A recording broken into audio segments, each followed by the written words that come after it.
आचार्य चाणक्य के अनुसार पूर्व जन्म के कर्मों से ही हमें इस जन्म में माता पिता, भाई बहन, पति पत्नी, प्रेमिका, मित्र, शत्रु, सगे संबंधी इत्यादि संसार के जितने भी रिश्ते नाते हैं वे सब मिलते हैं, क्योंकि इन सबको हमें या तो कुछ देना होता है या इनसे कुछ लेना होता है। वैसे ही संतान के रूप में हमारा कोई पूर्व जन्म का संबंधी ही आकर जन्म लेता है, जिसे कि शास्त्रों में 4 प्रकार का बताया गया है।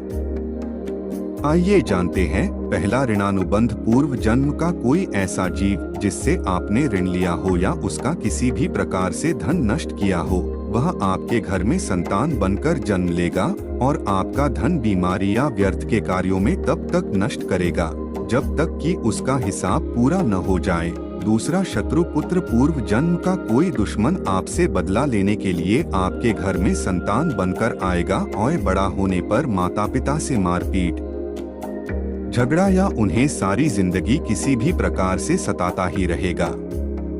हमेशा कड़वा बोलकर उनकी बेइज्जती करेगा व उन्हें दुखी रखकर खुश होगा।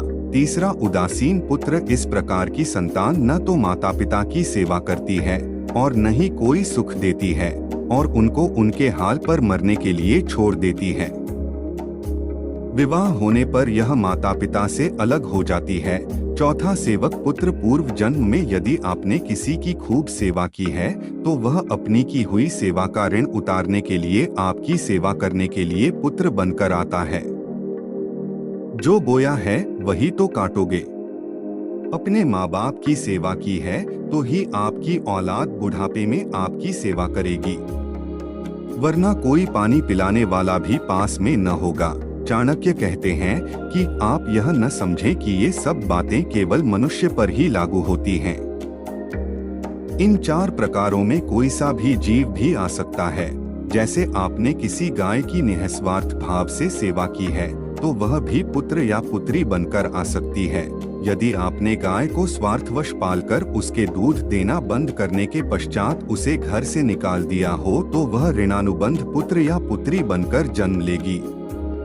यदि आपने किसी निरपराध जीव को सताया है तो वह आपके जीवन में शत्रु बनकर आएगा। इसलिए जीवन में कभी किसी का बुरा नहीं करें, चूंकि प्रकृति का नियम है कि आप जो भी करोगे उसे वह आपको इस या अगले जन्म में वह 100 गुना करके देगी।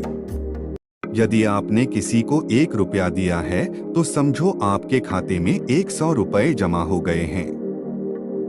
यदि आपने किसी का 1 रुपया छीना है तो समझो आपकी जमा राशि से 100 रुपए निकल गए। जरा सोचो कि आप कौन सा धन साथ लेकर आए थे और कितना साथ लेकर जाओगे। जो चले गए वे कितना सोना चांदी साथ ले गए।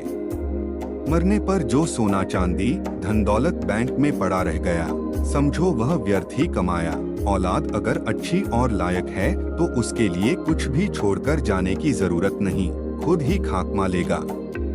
और अगर बिगड़ी और नालायक औलाद है तो उसके लिए जितना मर्जी धन छोड़कर जाओ, वह चंद दिनों में सब बर्बाद करके ही चैन लेगा।